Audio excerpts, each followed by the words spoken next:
ഇനി നമ്മൾ പറയാൻ വേണ്ടി പോകുന്നത് നമ്മുടെ ഗൗതം മേനോനെ പറ്റിയാണ്. അറിയാലോ, തമിഴിലെ ഫേമസ് ഡയറക്ടറാണ്. പുള്ളിക്കൊരു പ്രശ്നമുണ്ട്. പുള്ളി ഇപ്പോൾ കുറച്ച് നാളായിട്ട് ഒരു പടം ചെയ്യുമെന്ന് അനൗൺസ് ചെയ്യും, 2 ദിവസം കഴിയുമ്പോൾ മാറ്റും. അപ്പോൾ ഈ പുള്ളി അടുത്ത് വിജയ്ക്ക് വേണ്ടിയിട്ടൊരു പടത്തിന്റെ കാര്യങ്ങളൊക്കെ വന്നു. എന്ത് യോഹൻ അധ്യായമുണ്ട്. അതെ അതെ, ഇത് ചെയ്യാൻ വേണ്ടി പുള്ളി 2013 പ്ലാൻ ചെയ്തതാണ്. പക്ഷേ നമ്മുടെ നായകനൊക്കെ ചെയ്യുന്ന പോലെ പുള്ളി പറഞ്ഞു സ്ക്രിപ്റ്റിൽ ചെറിയൊരു തിരുത്തണം പറഞ്ഞു. ആയിരിക്കാം, നമുക്കത് അറിയില്ല. എന്തായാലും ഗൗതം മേനോൻ പറഞ്ഞു ഞാൻ എഴുതിയ സ്ക്രിപ്റ്റ് ഞാൻ തിരുത്തില്ല. അങ്ങനെ ആ പ്രോജക്റ്റ് തകർന്നു. എന്തായാലും നമ്മുടെ വിജയുടെ അഭിപ്രായം പറയുന്നു എനിക്ക് മാറ്റണമെന്ന്. ഒരു ഡയറക്ടറിനല്ലേ തീരുമാനിക്കേണ്ടത് സത്യത്തിൽ സ്ക്രിപ്റ്റ്. പക്ഷേ ചില മാറ്റങ്ങൾ വേണമെന്ന് നായകൻ അഭിപ്രായപ്പെടുകയാണെങ്കിൽ നമുക്ക് മാറ്റങ്ങൾ വരുത്താം. ബിക്കോസ് ചിലപ്പം അവർക്ക് മനസ്സിലാവുമല്ലോ ഇത് ഇങ്ങനെയൊക്കെ ചെയ്യുമ്പോഴായിരിക്കും എന്റെ പ്രേക്ഷകർ അക്സെപ്റ്റ് ചെയ്യും എന്നുള്ള കാര്യം. ട്വിസ്റ്റുകൾ അത് കഴിഞ്ഞപ്പോൾ പുള്ളി തീരുമാനിച്ചു നമുക്ക് സൂര്യനെ കൊണ്ടിട്ട് നമ്മൾ ധ്രുവ നക്ഷത്രം ചെയ്യാൻ വേണ്ടി പുള്ളിക്കാരൻ പ്ലാൻ ചെയ്തു. കാര്യം എന്ന് വെച്ചാൽ ഈ പ്ലാനിങ്ങിൽ ആദ്യമേ നമ്മുടെ സൂര്യനെ ഫിക്സപ്പ് ചെയ്തു. ബിക്കോസ് നമ്മുടെ സൂര്യന് ഇപ്പോഴുള്ള സൂര്യ എന്ന് പറയുകയാണെങ്കിൽ അതിനൊരു നെയിം കൊടുത്തത്, ലേബൽ നമ്മുടെ ലേബൽ കൊടുത്തത് നമ്മുടെ ഗൗതം മേനോനാണ്. നമ്മുടെ വാരണമായിരം, കാക്ക കാക്ക, ഗേൾസിന് മരം കവർന്ന കുറെ ക്യാരക്ടർ ചെയ്തത് നമ്മുടെ ഗൗതം മേനോന്റെ ഫിലിംസിലൂടെ. പക്ഷേ ഇപ്പം അത് കാര്യം എന്ന് വെച്ചാൽ സിമ്രനെ ഫിക്സ് ചെയ്തു, ഒരുപാട് ആർട്ടിസ്റ്റുകൾ ഫിക്സ് ചെയ്തു. പക്ഷേ നമ്മുടെ സൂര്യ അറിയാലോ ഫുൾ ഡെഡിക്കേറ്റഡ് ആണ്. ഇപ്പൊ ഗജനി ആണെങ്കിൽ അങ്ങനത്തെ റോളിൽ പോകും, കാക്കയാണെങ്കിൽ അങ്ങനത്തെ. അപ്പൊ അതിന് വേണ്ടിയിട്ട് പുള്ളിക്കാരന്റെ പിറകെ നടക്കുകയായിരുന്നു നമ്മുടെ ഗൗതം മേനോന്റെ പിറകെ. എനിക്ക് സ്ക്രിപ്റ്റ് വേണം. പക്ഷേ ഇതുവരെ സ്ക്രിപ്റ്റ് കൊടുത്തില്ല. അപ്പൊ അങ്ങനെ അല്ല, വേറെ കാര്യമുണ്ട്. ഇനിയിപ്പം പുള്ളിന്റെ സ്ക്രിപ്റ്റ് സൂര്യ തിരുത്തിയാലൊന്ന് പേടിച്ചിട്ടാണെങ്കിൽ ബിക്കോസ് ഇത്ര ദിവസങ്ങൾ അങ്ങനെ ചെയ്തിട്ടില്ല സൂര്യ അങ്ങനെ ചെയ്യുന്ന വ്യക്തിയാണ്.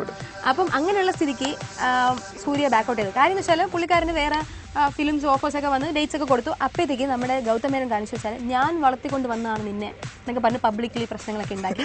അപ്പൊ എന്താ സംഭവിച്ചെന്നറിയോ? സത്യം സംഭവിച്ചെന്താണ്, നമുക്ക് തല മുട്ടയടിച്ചപ്പോ കല്ലുമഴ പെയ്തു പഴയ ഒരു പഴഞ്ചൊല്ലി കേട്ടല്ലേ? ഈ അവസ്ഥയാണ് സത്യത്തിൽ. ഇപ്പൊ പറ്റിയെന്ന് വെച്ച് കഴിഞ്ഞാല് പുള്ളി എന്താണ്, പുള്ളി ഒരു ഹിന്ദി പടത്തിന്റെ സംഭവം അറിയാലോ, നമ്മുടെ ഏതാണ് ഹിന്ദി അത് ചെയ്യുന്നതിൽ ഒരുപാട് പ്രശ്നങ്ങളായി കോടതിയിലൊക്കെ കയറി ഭയങ്കര പ്രശ്നങ്ങളൊക്കെ ആയിരുന്നു. എന്നാലും പുള്ളിന്റെ പ്രൊഡക്ഷൻ ഹൗസ് ഒരു പടം ചെയ്തിരുന്നു, തങ്കമീനുകൾ. അത് കുറെ അവാർഡ് വാരിക്കൂട്ടി എന്നല്ലാതെ പ്രത്യേകിച്ച് കാര്യങ്ങളൊന്നും ഒബ്വിയസ്ലി ആയിരുന്നു, അതൊരു അവാർഡ് ഫിലിം ആയിരുന്നു. പക്ഷെ പടം നല്ലതായിരുന്നു, കുറെ അവാർഡ് മാത്രമേ വാരിക്കൂട്ടിയുള്ളൂ. അതിൽ ഇച്ചിരി കുറച്ച് സമാധാനം മാത്രമേ ഉള്ളൂ. പക്ഷെ ഇനിയിപ്പം പുള്ളി രക്ഷിക്കാൻ വേണ്ടി ഒരാൾ വന്നിട്ടുണ്ട്. തല, മോഹൻലാലിന്റെ പടമല്ല കേട്ടോ, തല നമ്മുടെ തമിഴ്നാട്ടിലെ സ്വന്തം തല അജിത്ത് വന്നിട്ടുണ്ട്. അജിത്ത് ഇപ്പം നമ്മുടെ ഏതായിരുന്നു പടം കഴിഞ്ഞിട്ട് വീരം കഴിഞ്ഞിട്ട് അജിത്ത് 3 ഡയറക്ടറിന് ഡേറ്റ് കൊടുത്തിരുന്നു. ഇപ്പം നമ്മുടെ ഗൗതം മേനോന് വേണ്ടി ഡേറ്റ് മാറ്റി വെച്ചു എന്നാണ് കേൾക്കുന്നത്. അപ്പൊ പുള്ളി രക്ഷപ്പെടും ഉള്ള സാധ്യതകൾ കാണുന്നുണ്ട്. നല്ലൊരു അടിപൊളി പടം നമുക്ക് പ്രതീക്ഷിക്കാൻ പുള്ളിന്റെ. നമുക്ക് വി വെച്ച് സ്റ്റാർട്ടിങ്ങിലുള്ളതായിരിക്കുമെന്ന് ഞാനും വിശ്വസിക്കുന്നു. ബിക്കോസ് നമ്മുടെ എപ്പോഴും നമ്മുടെ വി വെച്ചാണെങ്കിൽ സക്സസ്ഫുൾ ആവുള്ളൂ. അപ്പൊ എന്തായാലും നമുക്ക് ഈ വി വെച്ച് തുടങ്ങും എന്ന് പ്രതീക്ഷയോടെ നമുക്ക് നല്ലൊരു സോങ് കണ്ടാലോ? സൂര്യൻ കണ്ടാലോ? യെസ്, സൂര്യയുടെ സോങ് കാണാം.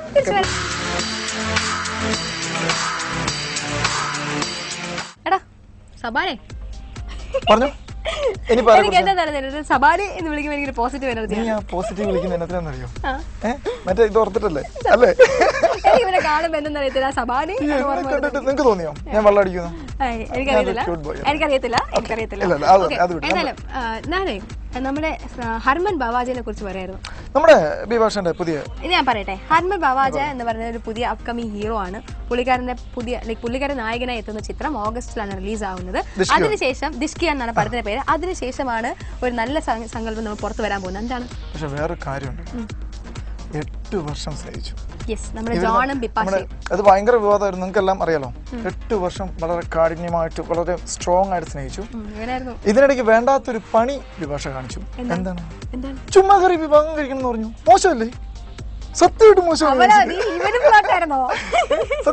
കാര്യം കാണിച്ചു, വിവാഹം കഴിക്കാൻ പറഞ്ഞു. അപ്പോഴേ നമ്മുടെ താരം അന്നേരം വേണ്ടെന്ന് വെച്ചു. അതായത് കാര്യം നടന്നു വെച്ചാൽ 8 വർഷം പ്രണയിച്ചിരുന്ന നമ്മുടെ ജോണും വിപാശ പറഞ്ഞു എനിക്ക് വിവാഹം കഴിക്കണമെന്ന്. അപ്പഴത്തേക്ക് ജോണ് നോ പറഞ്ഞു. പറയാൻ പാടില്ലായിരുന്നു. യെസ്, നമ്മുടെ 2011 പുള്ളിക്കാരി ബ്രേക്കപ്പ് ആയത്. അടുത്തിടെ തന്നെ നമ്മുടെ ജോൺ അബ്രഹാം കല്യാണം കഴിച്ചു. പ്രിയ ഒരു ബാങ്കർ ആയിരുന്നു പുള്ളിക്കാരത്തി. പുള്ളിക്കാരത്തി ചിലപ്പോൾ എനിക്ക് തോന്നുന്നത് കല്യാണം കഴിക്കാൻ ഉദ്ദേശിച്ചത് പുള്ളിക്കാരത്തെയും പ്രേമിക്കാൻ ഉദ്ദേശിച്ചത് ബിപാശ ബസൂനെയായിരുന്നു തോന്നുന്നു. അതൊന്നും അല്ലടാ. ഇവരുടെ പോലത്തെ നമുക്ക് എപ്പോഴും ജീവിതത്തിൽ ഒറ്റപ്പെട്ടും തോന്നുമ്പോൾ ഒരാൾക്ക് വേണ്ടി തോന്നും. അതുകൊണ്ട് അങ്ങനെയൊക്കെ വന്നതുകൊണ്ടായിരിക്കണം. കാരണം സിനിമാ മേലെന്ന് കെട്ടണം എന്നൊക്കെ വിചാരിച്ചിട്ടായിരിക്കണം. അങ്ങനെ ആകാനാണ് സാധ്യത കൂടുതൽ. ആണല്ലേ? അങ്ങനെ പ്രണയിക്കാൻ നിൽക്കരുത്. ശരി പോട്ടെ. എന്തായാലും ഇങ്ങനെ നടന്നിട്ട് ഇപ്പൊ എന്തായി? വിഭാഷ ഇപ്പൊ കെട്ടാൻ പോവാണല്ലോ. യെസ്, ഒരു ബിസിനസ് മാൻ ആയിരുന്നു. പുള്ളിക്കാരനെ ഫിലിമിലേക്ക് കൊണ്ടുവന്നിട്ട് ആര് കൊണ്ടുവന്നു? വിഭാഷ ഓഫ് കോഴ്സ്. യെസ്, അപ്പൊ അതുകൊണ്ട് നമ്മുടെ ഓഗസ്റ്റിന് പടം ഇറങ്ങിയ ശേഷമാണ് ഞാൻ പബ്ലിക്ലി അനൗൺസ് ചെയ്യും എന്നാണ് കല്യാണം ഇതെന്നൊക്കെ പറഞ്ഞു. ഇത്രയൊക്കെ പറഞ്ഞതിന് ശേഷം പിന്നെ പറയാണ് ഞാൻ അനൗൺസ് ചെയ്യും. അനൗൺസ് ചെയ്യാനുള്ളത് പബ്ലിക്കലി പറഞ്ഞു. കല്യാണം എപ്പോഴാണ് അനൗൺസ് ചെയ്യുന്നത്? പുള്ളിക്കാരത്തി ബിപാശ ഇത് വെയിറ്റ് ചെയ്യായിരുന്നു. ലൈക്ക് ജോൺ അബ്രഹാമിന്റെ കല്യാണം കഴിഞ്ഞിട്ടേ എന്നത് ഞാൻ പുറത്ത് പറയുമെന്ന് പറഞ്ഞ് വെയിറ്റ് ചെയ്യായിരുന്നു. യെസ്, അതുകൊണ്ടാണ് പുള്ളിക്കാരത്തി പബ്ലിക്കലി പറഞ്ഞത്. എന്തായാലും നന്നായിട്ട് ജീവിക്കട്ടെ അല്ലേ? രണ്ടുപേരും നന്നായിട്ട് ജീവിക്കട്ടെ. കാരണം ഈ ഒരു സംഭവമെങ്കിലും നന്നായിട്ട് അവസാനിക്കട്ടെ അവരുടെ ജീവിതം. നല്ലൊരു ഹാപ്പി എൻഡിംഗ് ആണ് നമ്മളും പ്രതീക്ഷിക്കുന്നത്. Yes, that's all for this.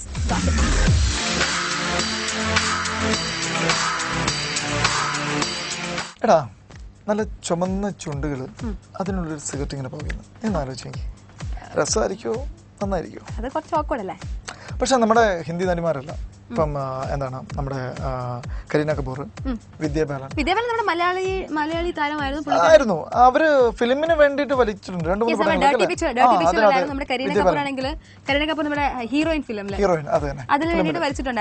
പക്ഷെ ജീവിതത്തിൽ വലിക്കുന്നവരെ കുറിച്ച് അറിയോ? ഇപ്പൊ നമുക്ക് എല്ലാവർക്കും അറിയാം, ഒരുപാട് ഗേൾസുകൾ വലിക്കുന്നുണ്ട്.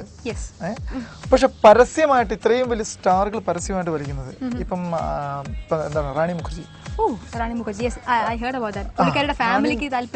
താല്പര്യമില്ല. പക്ഷെ പുള്ളിക്കാരത്തി പറയുന്നത് എന്താ അറിയോ? പുള്ളിക്കാരത്തിക്ക് നിർത്താനേ പറ്റില്ല. പുള്ളിക്കാരത്തിക്ക് ഇതില്ലാണ്ട് ഒരു ദിവസം സ്റ്റാർട്ട് ചെയ്യാൻ പറ്റില്ല എന്നാണ്. ആൺകുട്ടികൾ, ചില ആണുങ്ങൾ പറയുന്ന കേട്ടിട്ടുണ്ടോ? ഈ സിഗരറ്റ് വലിക്കുന്ന ആണുങ്ങൾ, എനിക്ക് രാവിലെ സിഗരറ്റ് വലിച്ചില്ലെങ്കിൽ ഭയങ്കര ഒരു എന്താണ് ഒരു ഞാനല്ല, ഞാൻ വലിക്കില്ല. അപ്പൊ ഇങ്ങനെ ഒരു ശീലമാണ് നമ്മുടെ റാണി മുഖർജി പറയുന്നത്. സിഗരറ്റ് ഇല്ലാണ്ട് എനിക്ക് ജീവിതം തുടങ്ങാൻ പറ്റില്ല. ഒരു ദിവസം എണീറ്റാൽ രാവിലെ സിഗരറ്റ് വലിക്കണം. ഇങ്ങനെ വേറെ ഉണ്ട്. കങ്കന ഫിലിമിലുമുണ്ട്, ഗാങ്സ്റ്ററിലാണെങ്കിലും നമ്മുടെ ഫാഷനിലാണെങ്കിലും.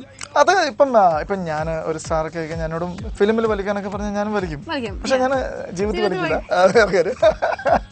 അപ്പൊ ഇവര് കങ്കണ അതല്ലാതെ വേറെ പേരുണ്ടല്ലോ, കൊങ്കണ ഗർഭിണിയായിരിക്കുമ്പോഴോ എന്തോ അങ്ങനെ ഒരു സംഭവം ഉണ്ടല്ലോ. എന്നിട്ട് പുള്ളിക്കാരത്തേക്ക് ഗർഭിണിയായിരുന്നപ്പോ സഹിതം വലി നിർത്താൻ പറ്റില്ല, ഗർഭിണിയായിരുന്നപ്പോഴും വലിച്ചു എന്നാണ്. ഈ കങ്കനെ കുറിച്ച് വേറെ കാര്യമുണ്ട്. അതായത് പുകവലി നിർത്തണം എന്ന് പറഞ്ഞിട്ടൊരു ഇത് വന്നില്ലേ, അതിന് പുള്ളിക്കാരത്തി പുകവലി നിരോധിക്കണം എന്നുള്ള കാര്യത്തിൽ വന്നപ്പം പുള്ളിക്കാരത്തി എതിരെ എന്താണ് അവളുടെ വ്യക്തിപരമായ കാര്യങ്ങളാണെന്ന് പറഞ്ഞ് പുള്ളിക്കാരി സ്മോക്കർ ആയതുകൊണ്ട്. പക്ഷെ സത്യം വേറെ കാര്യം എന്താ അറിയോ, ഈ പുകവലിക്കുന്നത് ഓരോരുത്തരുടെ വ്യക്തിപരമായ കാര്യമല്ലേ. പക്ഷെ നമ്മൾ കേടായത് കൊണ്ടാണല്ലോ നമ്മളിങ്ങനെ. പക്ഷെ അത് ലേഡീസിന്റെ ഒരു ബോയ്സ് നമുക്ക് ലിപ്സ്റ്റിക് ഉണ്ടെന്ന് വെക്കാം. പിന്നെ ഇങ്ങനെയൊക്കെ നമ്മുടെ മനീഷ കൊറിയാല നമ്മൾ ഒട്ടും പരിചയം ഭയങ്കര നാണം കുണുങ്ങിയാണ് എന്ന് വിചാരിക്കുന്ന മനീഷ കൊറിയാല. പക്ഷെ അവര് വളരെ രഹസ്യമായിട്ടാണ് വലിക്കാറുള്ളത്. ഇല്ല, ഫ്രണ്ട്സിന്റെ കൂടെ ഇരിക്കുമ്പോൾ പുള്ളിക്കാരത്തി പബ്ലിക്കിൽ ഇരുന്ന് ഫ്രണ്ട്സിന്റെ കൂടെ ഇരുന്ന് വലിക്കാറ്. പക്ഷെ ഇവരെ പോലെയല്ല, അത്ര വലിയ അത്ര വലിയല്ല. പക്ഷെ നമ്മുടെ ചെയിൻ സ്മോക്കർ ആണ് നമ്മുടെ റാണി മുഖർജി, നമ്മുടെ കങ്കനയൊക്കെ ചെയിൻ സ്മോക്കർ. കൊങ്കണയും അതായത് ഒരു സിഗരറ്റ് വയ്ക്കും, ഒരു 5 മിനിറ്റ് കഴിഞ്ഞ് വീണ്ടും വലിക്കും. അങ്ങനെ ഇത് എന്താണെന്നറിയോ, നമ്മൾ കണ്ടിട്ടില്ലാത്ത ആൾക്കാരാണ്. കാരണം നമ്മളിങ്ങനെ കണ്ടത് നമ്മുടെ കേരളത്തിലൊന്നും ഇങ്ങനത്തെ കുട്ടികളൊന്നും വളരെ ഉണ്ടാവാതിരിക്കും. പക്ഷെ റയറാണ്, പുറത്ത് വെച്ച് വലിക്കില്ല അല്ലേ. പക്ഷെ ഇവരങ്ങനെയൊന്നുമല്ല. ഇവർ ഇത്രയും വലിയ ആൾക്കാർ എന്ന് വെച്ചാൽ ഇത്രയും പബ്ലിസിറ്റി ഉള്ള ആൾക്കാർ ഇവർ വലിച്ചുകൊണ്ടേയിരിക്കുന്നു. എന്തായാലും നമുക്ക് ആ ഒരു ഇത് വെച്ച് നമുക്കൊരു യോയോ സോങ് കണ്ടല്ലോ.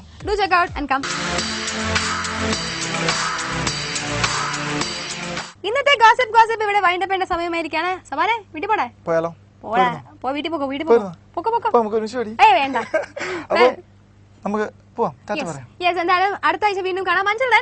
ബൈ.